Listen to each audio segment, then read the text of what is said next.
L'actualité, c'est aussi du football. On prend la direction du championnat de National 3 avec cette 15e journée donc, de championnat pour les Saboliens. Après avoir pris seulement un point sur les 3 derniers matchs, le Sablé FC renoue donc avec la victoire face à la réserve du SCO Angers. Les Saboliens se sont imposés sur la plus petite des marges grâce à un but de Florian Monnier à la 16e minute de jeu. Au classement, Sablé est 11e sur 14 et premier relégable. Prochain match samedi face à la TA Rennes. En bref, la réserve du Mans FC s'est qualifiée pour les quarts de finale de la Coupe des Pays de Loire, dernier club sartois représenté dans la compétition. Ils ont battu Bournezeau-Saint-Hilaire en Vendée 5-1. Du basket à présent, le MSB a affronté ce samedi Chalon-sur-Saône. Match important pour la course au play-off. Après 2 défaites consécutives, le Mans cherchait à se relancer face à son ancien entraîneur, Elric Delors, actuel coach de Chalon. Le Mans débarre bien son match et colle un 11-0 d'entrée. En début de deuxième quart-temps, le Mans mène de 18 points et maintient cet écart grâce notamment à Trevor Hudgens en feu. 14 points en première période, 4 sur 6 à 3 points.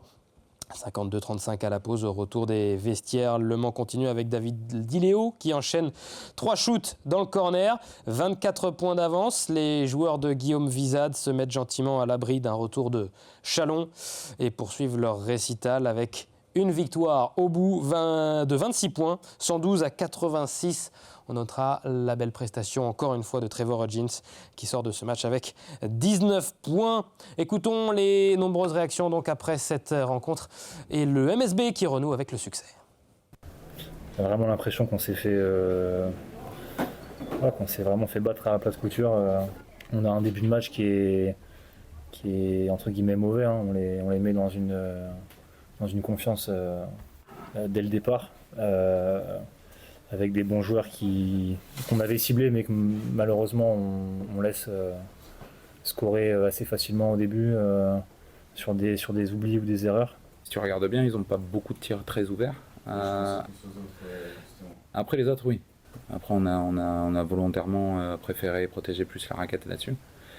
Le problème a été que les shooters, en l'occurrence, les forts shooters ont quand même mis leurs tirs malgré les situations défensives. Il avait ciblé les shooters et pour les autres il voulait fermer la raquette, mais je pense qu'on n'est pas rentré dans son jeu.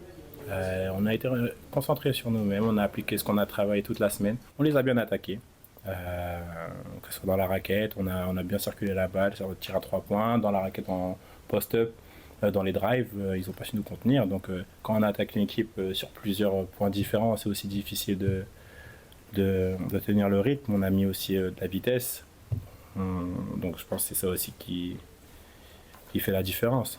Vraiment, je voudrais souligner quelque chose ce soir, c'est que si on réussit sur la durée à gagner les 4 quarts-temps et avoir cette production offensive, c'est que tout le monde est resté à l'intérieur du projet collectif. Bien sûr, à l'intérieur de ça, il y a des performances individuelles, notamment les performances de l'adresse, puisque quand vous avez, on a 1, 2, 3, 4 joueurs qui sont à plus de 3 points, 3 tirs à 3 points marqués, 4 joueurs différents, forcément, la menace, elle est suffisamment diffuse pour qu'elle soit difficile à contenir.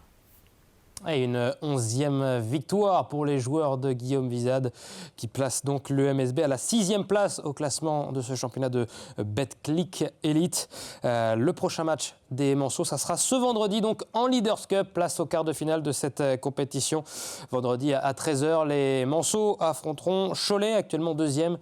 Un gros morceau de ce championnat de Betclic Elite cette saison. Allez, les tangos, évidemment. On continue de parler basket avec un mot de National 3, une équipe forte, évidemment, Mancel.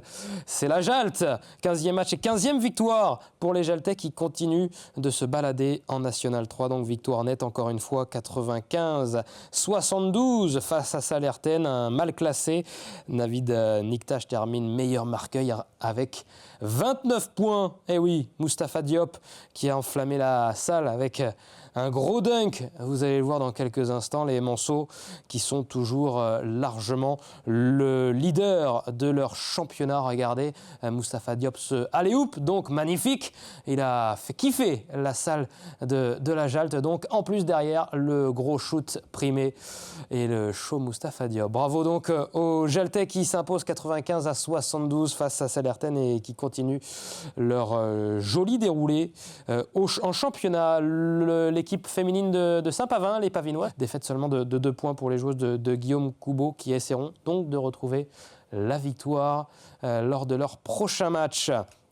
Du rugby, c'était ce dimanche au stade Auguste Delaune, le RCM qui a renversé la vapeur après une première mi-temps où les Sartois étaient menés 10-16 par Vendôme. Malgré cet essai de Pommier pour les Manceaux, Vendôme a su exploiter les fautes des Sartois, prenant l'avantage à la mi-temps grâce à un essai de Jaouan. Mais après le retour des vestiaires, le RCM a monté un tout autre visage, servi par ses coéquipiers. Rouquayrol a lancé la remontée avec un essai transformé qui a permis de repasser devant. 17-16, les joueurs de Yann Boulaya ont ensuite enchaîné avec des essais signés Bouvarel, Rouquayrol une nouvelle fois et Fallait Lavaki. Regardez notamment Robin Crestin se jouer de la défense de Vendôme avec un nouvel essai inscrit par les Manceaux. Avec 5 essais inscrits et un précieux bonus offensif au bout du compte, le RCM a su faire preuve de patience et de détermination pour finalement l'emporter. Donc les Manceaux sont 5e du championnat. Prochain match à Blois, ça sera ce dimanche.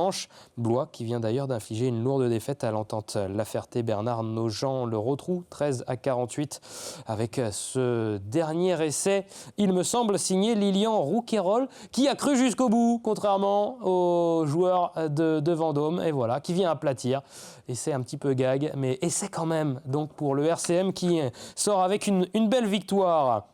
Le cross-country, c'était le Pré-France ce week-end du côté de Romorantin, déjà vainqueur du championnat régional. Le jeune junior de l'ASL 72 a remis ça sur le Pré-France à Romorantin ce dimanche, donc sur un circuit extrêmement gras. L'ancien footballeur a exprimé tout son talent et tout son potentiel pour finir donc en solitaire. Lucas Prodhomme va terminer lui à la 6e place. Bravo donc à Monsieur Tétio qui brille décidément sur le cross-country. Bravo donc à l'ASL qui forme les jeunes de demain. Chez les femmes en junior, on notera la 2e place de Capucine Curo de Run and Freedom. Et sur le cross-court, la victoire d'Isalie Suette pour Endurance 72. Bravo à tous nos Sartois et nos Sartoises qualifiés donc pour les championnats de France de cross-country qui se dérouleront à Chaland le 1er mars prochain. Continuez de nous envoyer vos vidéos. Vous êtes de plus en plus nombreux donc à nous faire confiance. N'hésitez pas à nous envoyer donc vos exploits, vos événements, votre club pour qu'on puisse montrer tout cela. N'hésitez pas également à nous envoyer vos affiches pour vos prochains événements à l'adresse que vous voyez ici 72sport.lmtv@gmail.com avec encore un petit peu d'actualité, notamment du sport automobile. Vous l'avez peut-être vécu sur les antennes d'LMTV Sarthe ce week-end. Algarve Pro Racing qui continue d'imposer sa loi en Asian Le Mans Series. Après un premier succès en Malaisie, l'équipe portugaise a récidivé ce samedi à Dubaï avec l'Oreca numéro 25. Et le lendemain, donc ça c'était avec Mikkel Jensen, Valerio Renisella et Mattel Jacobsen.